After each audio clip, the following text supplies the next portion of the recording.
Atacante do Flamengo, Bruno Henrique, fala em se aposentar. Vídeo de hoje do canal do Nicola traz mais detalhes dessa história e fala também sobre a chance de Pedro ser cortado pelo rubro-negro do Intercontinental de Clubes. Já o Cruzeiro está bem preocupado com a chance de Leonardo Jardim ir embora. Posso assegurar que o dono da SAF cruzeirense já andou conversando com alguns técnicos. Bora falar também sobre o presidente do Corinthians.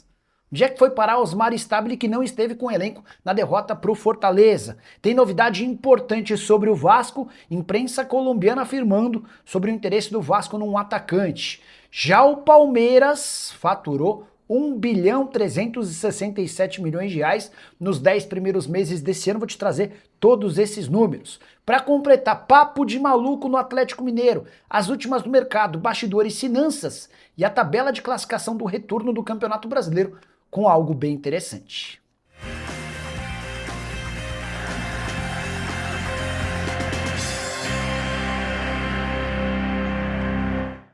Fala aí pessoal, sou Jorge Nicola, bem-vindos a mais um vídeo do canal. Sempre bom ter vocês por aqui, sem perder tempo, pedir para deixar like, se inscrever no canal e ativar as notificações. Antes das notícias, convite importantíssimo. Tá na hora de você fazer parte do meu grupo do Telegram. Aí você deve estar se perguntando, tá bom Nicola, mas o que eu ganho com isso? Primeiro que você não vai pagar nada, depois vai receber dicas diárias para saber quais são as melhores apostas para fazer. Tudo sem gastar nada. Tem muita gente cobrando e caro para dar essas dicas. Eu e minha equipe extremamente profissional vamos deixar vocês na cara do gol. Combinado? Agora sim, bora começar o vídeo com aquele tradicional giro de notícias para contar que o Bahia se tornou o clube baiano com mais pontos na história do Campeonato Brasileiro por pontos corridos numa única edição. São 60 pontos na atual edição, ultrapassando o Vitória de 59 pontos em 2013 e de 56 pontos em 2003. Já o Flamengo enfrenta o Mirassol às 18h30 do sábado, com o time sub-20. Pouco antes, por volta das 3 da tarde, está previsto o embarque do Flamengo rumo ao Catar. Você sabe que a partir da próxima quarta-feira, o Flamengo estreia no Intercontinental de Clubes, jogo de abertura contra o Cruz Azul nas quartas de final. Quero falar também que o Cruzeiro liberou o Santos para utilizar Zé Ivaldo na última partida do Campeonato Brasileiro. Santos e Cruzeiro se enfrentam na Vila Belmiro. Cruzeiro concedeu esse direito porque o Zé Ivaldo será comprado. Já o caso do Lautaro Dias é diferente. Para que o Santos utilize o atacante, vai precisar desembolsar R$1 milhão de multa. Preciso te atualizar agora sobre a classificação do retorno do Campeonato Brasileiro. É possível contar que o equilíbrio marcou o retorno do torneio. Você duvida? Então bora para os números. Liderança do retorno é do Flamengo, 35 pontos. Com 34 aparecem Palmeiras, Mirassol e Fluminense. O Cruzeiro é o quinto com 32, o Botafogo é o sexto com 28. Mas você sabe, às 19h30 dessa quinta-feira, Cruzeiro e Botafogo se enfrentam no Mineirão. Se o Cruzeiro vencer, vai para os mesmos 35 pontos do Flamengo. Rubro-negro só vai levar vantagem pelo número de vitórias. O Flamengo venceu mais do que o Cruzeiro, até porque o Cruzeiro quase não perdeu uma única derrota no retorno. E alguns empates, até por isso a Raposa tem menos vitórias do que o seu adversário. Você deve estar curioso para saber as piores campanhas do retorno, certo? Vou te atualizar também. O Sport é dono de longe. Do pior desempenho são apenas 6 pontos conquistados em 18 jogos. O Internacional aparece com a penúltima campanha 17 pontos, assim como o Juventude e o Atlético Mineiro. O Santos é o 16º colocado com 20 pontos, o Ceará tem 21. Red Bull Bragantino 22, o São Paulo tem a 13ª campanha com 23 pontos, o Vitória é o 12º com 24 pontos, mesma pontuação do Corinthians na 11ª colocação. Bora mudar de assunto para falar sobre um papo de maluco que surgiu no Clube Atlético Mineiro. Um galo enorme crise financeira, precisando desesperadamente de aportes de investidores, e a notícia que surge nessa quinta-feira é de que o Atlético cogita contratar Claudinho do Al-Sadd ou Gerson do Zenit. Confesso que não entendi absolutamente nada.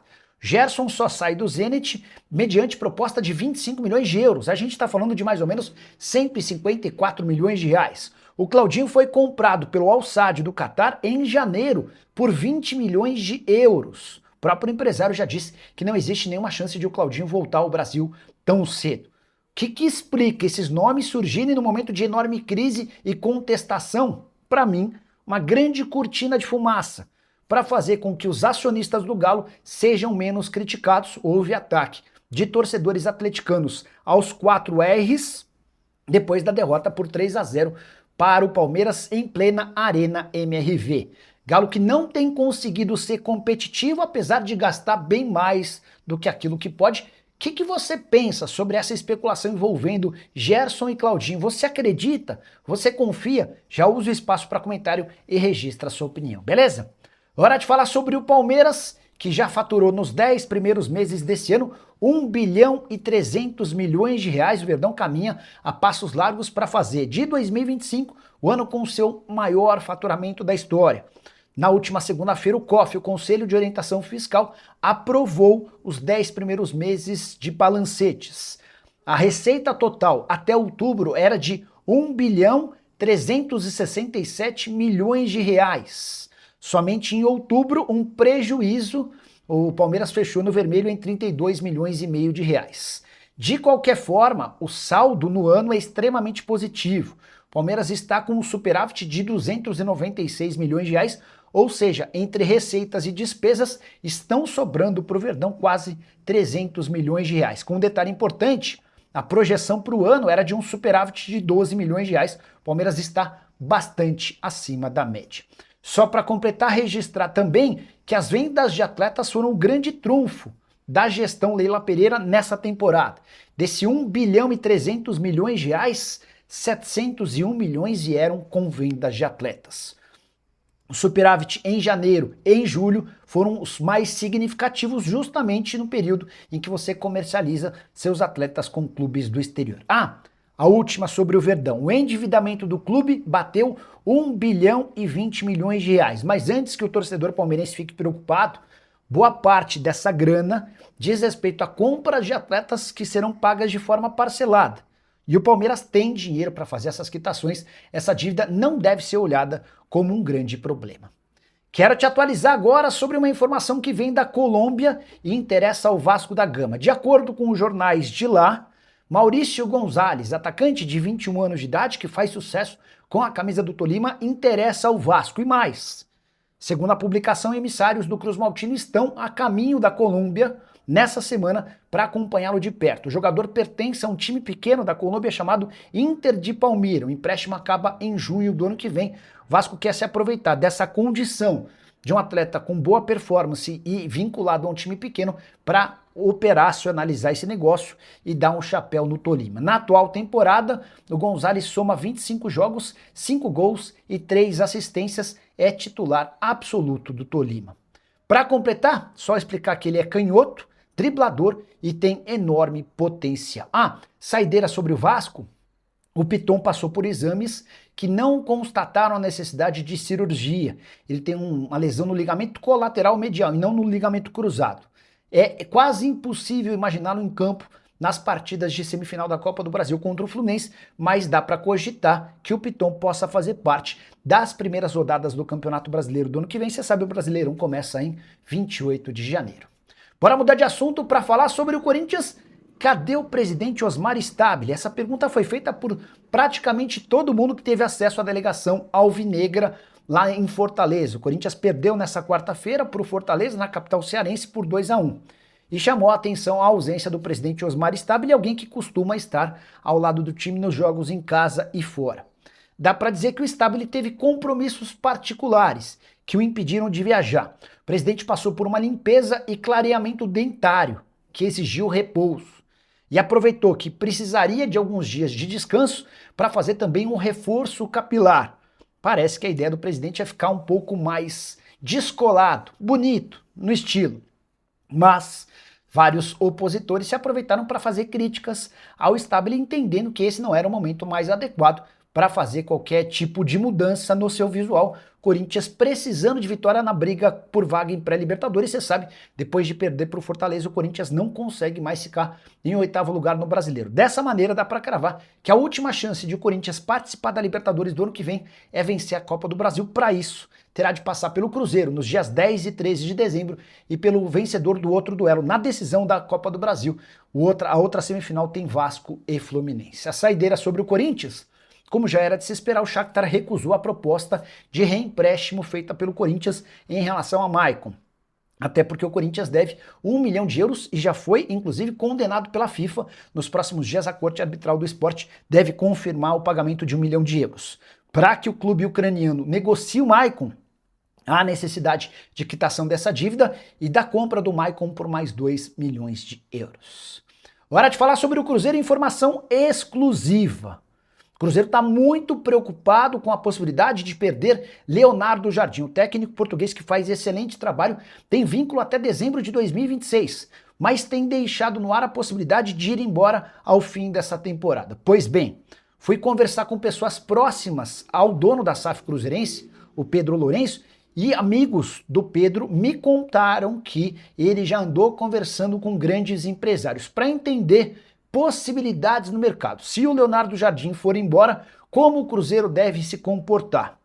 Repito, e é importante, o Cruzeiro tem como prioridade a manutenção do Leonardo Jardim, a ponto de o Pedro Lourenço cogitar um aumento salarial. Hoje o Leonardo Jardim ganha 1,5 milhão de reais por mês, ele está abaixo do Carlo Ancelotti, técnico da seleção brasileira, que ganha 5 milhões de reais por mês. Atrás do Abel Ferreira, do Palmeiras, 3 milhões de reais mensais. Além de Jorge Sampaoli, do Galo, e Dorival Júnior, do Corinthians, que ganham 2 milhões de reais cada.